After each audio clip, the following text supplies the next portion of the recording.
वो ब्रह्मा जी आए तो देखे कि वो हंस जो है चतुर्भुज रूप में यहाँ पर विराजमान है। फिर उन्होंने उसे प्रणाम किया और जो 4 भुजाएं थी उस चतुर्भुज स्वरूप हंस की, उसी की परिक्रमा की जाती है। वो परिक्रमा जो है हंस प्रपन्न क्षेत्र हंस नगर है पूरब में, लेकिन भृगु क्षेत्र भृगु आश्रम से वो शुरू होती है और गर्गाश्रम तक जाती है पहले दिन। दूसरे दिन गर्गाश्रम से जो है विमल महादेव का तीर्थ है देवकली में, विमल महादेव जी हैं वहाँ, और वहाँ से उठने के बाद तीसरे दिन वह यात्रा सिद्धेश्वर महादेव के यहाँ जाती है छितौनी में। कालांतर में कहा जाता है कि महर्षि वाल्मीकि के उस आश्रम में सीता जी भी आई थी जब उनका वनवास हुआ था, तो और यहीं पर लवकुश भी की पैदाइश भी हुई थी। कहाँ पे? छितौनी, इसका नाम सीताओनी है जी। वहाँ पर शास्त्र में वर्णन है कि जो शिव जी का मंदिर है उस मंदिर से ठीक सटे हुए दक्षिण में वाल्मीकि जी का आश्रम था। ये पद्म पुराण में ऐसा और अन्य पुराणों में चर्चा आई है।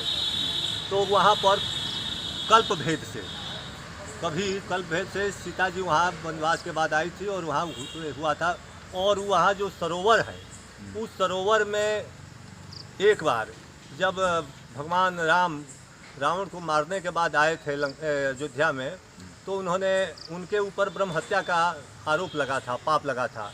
उस पाप को समाप्त करने के लिए वशिष्ठ जी ने उन्हें सलाह दी थी कि आप वहाँ जाइए और वहाँ जा कर के स्नान किए। तो वशिष्ठ जी के साथ भगवान आकर के उस सरोवर में स्नान किए थे।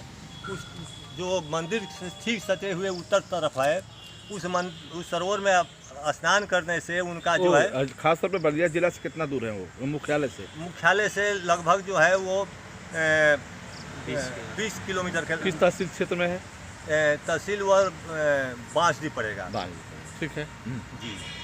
तो अभी जो 4 नवंबर को जो आपकी पंचक्रोशी यात्रा जो शुरू होने जा रही है, जी, तो उस यात्रा में कितने लोग शामिल होंगे? इस यात्रा में लगभग पंचकोशी परिक्रमा करने के लिए कुछ लोग तो ऐसे शोभा यात्रा में आ जाएंगे, लेकिन परिक्रमा करने के लिए लगभग 200 लोगों का उम्मीद है कि इस साल जो है हो जाएंगे। कहाँ से यात्रा शुरू होगी? भृगु आश्रम से। भृगु आश्रम से कहाँ तक पहुँचेगी जो आपने बताया? भृगु आश्रम से कितने किलोमीटर की पद यात्रा है? भृगु आश्रम से जाएगी सागरपाली गर्गाश्रम, ये 7 किलोमीटर के लगभग पड़ेगा। और वहाँ से जो है देवकली जाएगी विमलेश्वर महादेव के यहाँ, लगभग वो अभी 7 किलोमीटर के लगभग है, 14 किलोमीटर हो गया। देवकली से जो है वहाँ छितौनी के लिए जाएगी जो लगभग जो है 15 किलोमीटर पड़ेगा। लोग पैदल चलेंगे?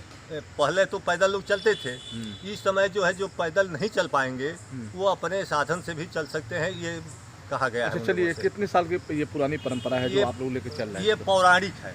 हाँ, पुरानी, इसको मतलब अनादिकाल से। नहीं, ये जो यात्रा जो पंचक्रोशी यात्रा जो है कितने बलिया में खासतौर पर बलिया की बात मैं ला रहा हूँ कि पुराने काल से चल रहा है, पुरानी परंपरा चलती है। पुरानी परंपरा है। इसी को हम लोग जो है अब लग रहा था कि मतलब ये परंपरा का क्षय हो रहा है, तो इसको हम लोग जन जागरण आपके माध्यम से। हाँ, अच्छा, दूसरी बात, जैसे आपने भृगु जी का जो फोटो लगाया उसमें तमाम ये पौराणिक काल से चली आ रही है परंपरा। भृगु क्षेत्र में आपने इसको बड़े तरीके से प्रचार प्रसार के लिए आज हमें भी आमंत्रित किया है। तो इसमें ख़ास तौर पे जो भक्त हैं जो जुड़े हैं भृगु जी से और भगवान से जुड़े, उनके लिए क्या संदेश है? उनके लिए है कि यह बहुत ही पवित्र यात्रा है और इस यात्रा को आप लोग कीजिए, इस यात्रा में सम्मिलित होइए, क्योंकि इस यात्रा का सबसे एक बहुत बड़ा महत्व ये है कि जन्म जन्मांतर में भी अगर आप किसी प्रकार से शापित हैं, कोई सांप आपको मिला है, तो इस यात्रा से वो सांप, उस सांप से आप मुक्त हो जाएंगे।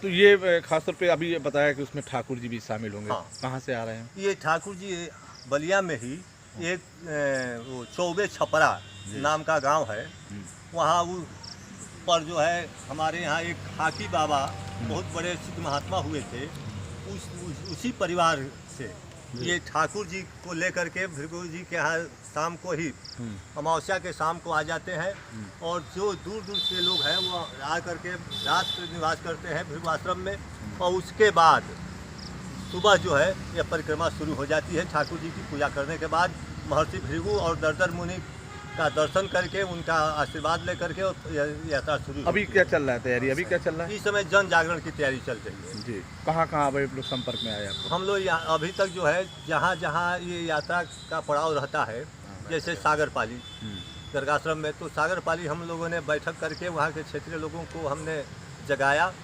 उसके बाद देवकली में आज जो है सितौनी और वो परसिया दो गांवों में हम लोगों की बैठक थी।